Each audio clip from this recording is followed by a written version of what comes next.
Hai, Assalamualaikum warahmatullahi wabarakatuh. Hari ini kita akan belajar tajuk pengukuran bagi pecahan isi padu Sains tahun 3. Jom belajar sains dengan Cikgu Azhar.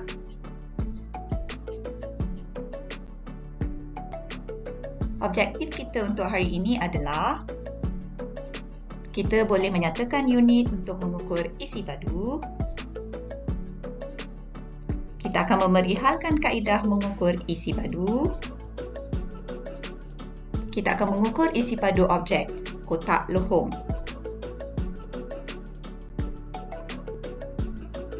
Okey, kita pergi kepada yang pertama iaitu menyatakan unit untuk mengukur isi padu. Perhatikan rajah ini, kenderaan yang manakah dapat mengisi lebih ramai murid? Cuba perhatikan rajah di antara bas sekolah dengan van sekolah ini.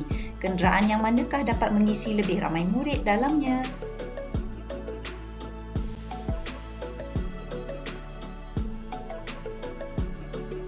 Okey, kita dapat perhatikan bas sekolah adalah lebih besar, betul? Bas sekolah dapat mengisi lebih ramai murid berbanding van sekolah. Oleh itu, isi padu bas lebih besar daripada van. Apabila sesuatu objek itu saiz dia lebih besar, bermaksud ruang dalam dia adalah lebih besar. Oleh itu, kita boleh isikan lebih banyak objek ke dalam objek tadi. Okey, seperti dalam gambar ni adalah bas sekolah dengan van sekolah. Jumlah kerusi juga lebih banyak di dalam bas sekolah. Oleh itu, lebih ramai murid boleh masuk dan boleh duduk dalam bas sekolah berbanding dengan van sekolah. Isi padu bermaksud besarnya sesuatu ruang. Di mana ruang tersebut kita boleh penuhkan dengan sesuatu. Itu definisi bagi isi padu. Isi padu pula diukur menggunakan alat pengukur dan dinyatakan dengan unit yang sesuai. Mari kita perhatikan gambar sekarang ni adalah susu coklat yang digemari ramai, betul tak? Ni susu coklat Farm Fresh. Okey, biasanya pada kotak tersebut anda boleh lihat ini maklumatnya, iaitu maklumat isi padu ataupun kandungan susu coklat yang anda minum itu. Isi padu bagi susu coklat ini ialah 200 ml. Sebutan dia adalah mililiter. Pada kotak tersebut anda biasa akan lihat 200 ml. M mewakili mili, L mewakili liter. Ataupun jika tulis secara biasa, M kecil, L tu adalah L yang diputarkan sedikit. Ia mewakili perkataan liter.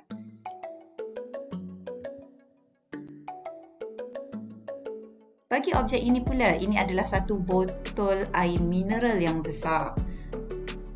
Kita akan dapat lihat juga dia ada mencatatkan isi padu air mineral tersebut. Biasanya dicatatkan dekat tepi ni.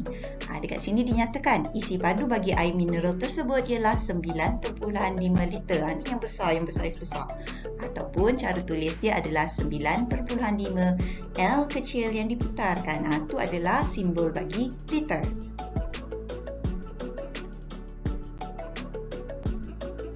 Okey, gambar yang ini pula adalah merupakan tangki air.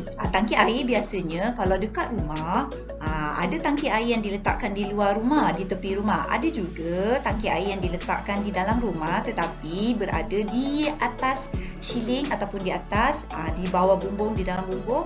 Biasanya ada dekat situ tangki air.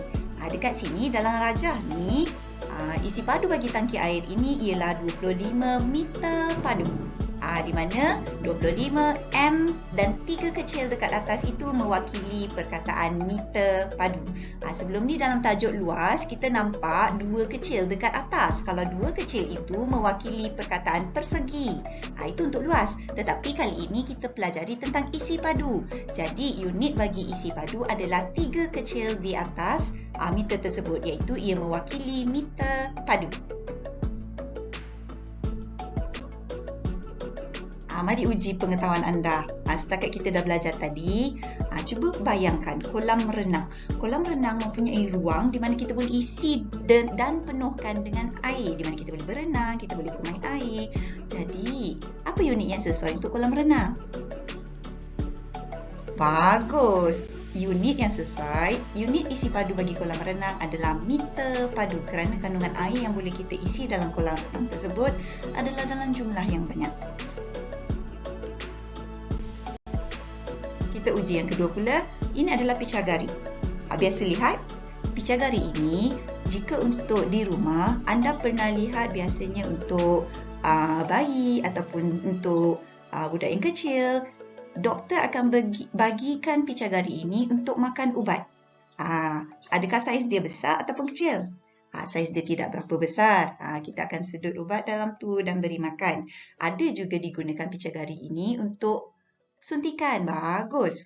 Sekarang ni kita kerap kali orang menerima suntikan, vaksin dan sebagainya. Picagari ini akan disambungkan dengan jarum di bahagian hadapan. Kita penuhkan dengan ubat dan akan disuntik pada lengan. Jadi, apa unit isi padu yang sesuai bagi picagari? Saiz dia kecil. Oleh itu, unit yang sesuai adalah mililiter, iaitu ml. Seterusnya, gambar apa ni? Gambar jak air. Good. Okey, gambar jak air. Cuba bayangkan jak air di rumah anda. Adakah jumlah isi padu air yang boleh dimasukkan dalam jak air ini? Adakah jumlah isi padu dia sedikit ataupun banyak? Cuba bandingkan dengan picagari tadi.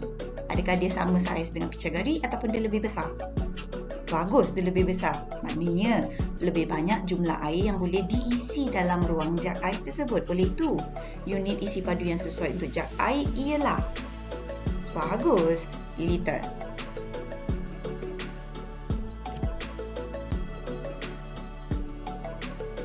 Okey, kita pergi kepada objektif kedua, kaedah mengukur isi padu. Mengukur isi padu kotak lohong. Bolehkah kita mengukur isi padu kotak lohong? Bagaimanakah caranya? Apa yang dimaksudkan dengan kotak lohong? Kotak lohong dekat sini adalah di mana satu kotak, di mana satu permukaan adalah dibuka. Kenapa dibuka? Kerana kita nak mengisikan kubus ke dalam dia untuk mengukur berapa isi padu dalam ruang kotak lohong tersebut, iaitu berapa objek yang kita boleh masukkan dan kita boleh penuhkan ke dalam kotak lohong tersebut. Kita boleh mengukur isi padu kotak lohong menggunakan kubus 1 cm padu. Macam mana dia boleh jadi 1 cm padu? Apabila setiap sisi yang sama tersebut adalah 1 cm, jadi dia punya isi padu bagi kubus ini adalah 1 cm padu. Perkataan padu itu diwakili dengan 3 kecil di bahagian atas M. Ini cara dia. Apabila kubus 1 cm padu dipenuhkan ke dalam setiap ruang kotak lohong tersebut, isi padu kotak lohong bersamaan dengan jumlah kubus 1 cm padu yang memenuhinya. Kita susun rapat-rapat supaya penuh dekat dalam kotak lohong tersebut. Jumlah kubus yang memenuhi kotak lohong tersebut, itulah isi padunya. Oleh itu, jumlah kubus adalah 8, seperti dalam gambar raja. Oleh itu, isi padu kotak lohong ini adalah 8 cm padu. Cara tulis dia adalah 8 cm, 3 kecil dekat atas M. Berapakah isi padu kotak lohong ini? Ini kotak lohong yang sama dengan gambar raja tadi, tapi kali ini cikgu nak tunjuk macam mana kita penuhkan. Kita gunakan kubus 1 cm padu tadi. Bersedia? Cikgu nak penuhkan kotak lohong ini dengan kubus 1 cm padu. Bersedia? Mari kita kira sama-sama. 1, 2, 3, 4, 5, 6, 7 dan 8. Bagus! Jadi jumlah kubus 1 cm padu yang dapat memenuhi kotak lohong ini 8. Oleh itu isi padu kotak lohong adalah 8 cm padu.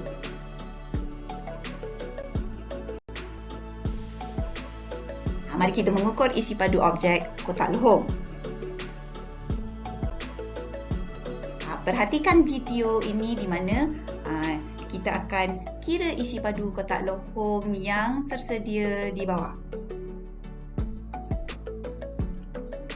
Okey, ini adalah kotak lohong. Kotak lutsina ini cikgu biarkan bahagian atas kosong supaya kita boleh isikan. Mari kita kira sama-sama. 1, 2, 3, 4.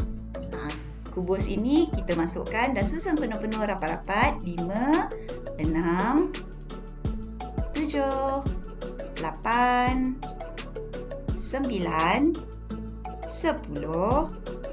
11, 12, 13, 14, 15 dan juga 16. Akhirnya kotak lohong ini telah dipenuhi oleh kubus 1 cm padu. Jumlah kubus tadi adalah 16. Oleh itu, isi padu kotak adalah 16 cm padu. Bagus. Oleh itu, salin nota ini dalam buku nota anda, buku tulis anda. Isi padu. Isi padu maksudnya ialah besarnya suatu ruang. Unit bagi isi padu adalah mililiter, M kecil dan L putar, pusing tersebut. Kemudian liter, sentimeter padu iaitu cm 3 kecil dan juga meter padu, M dan 3 kecil. Kaedah mengukur isi padu kotak lohong untuk hari ini adalah penuhkan ruang kotak lohong dengan menggunakan kubus 1 cm padu. Okey, latihan pengukuhan kita. Buka buku latihan aktiviti, buka muka surat 57 dan lengkapkan tugasan ini iaitu di mana mengukur isi padu kotak lohong. Jangan lupa tuliskan tarikh latihan anda. Kira isi padu setiap kotak lohong di bawah menggunakan kubus 1 cm padu. Lengkapkan tugasan ini.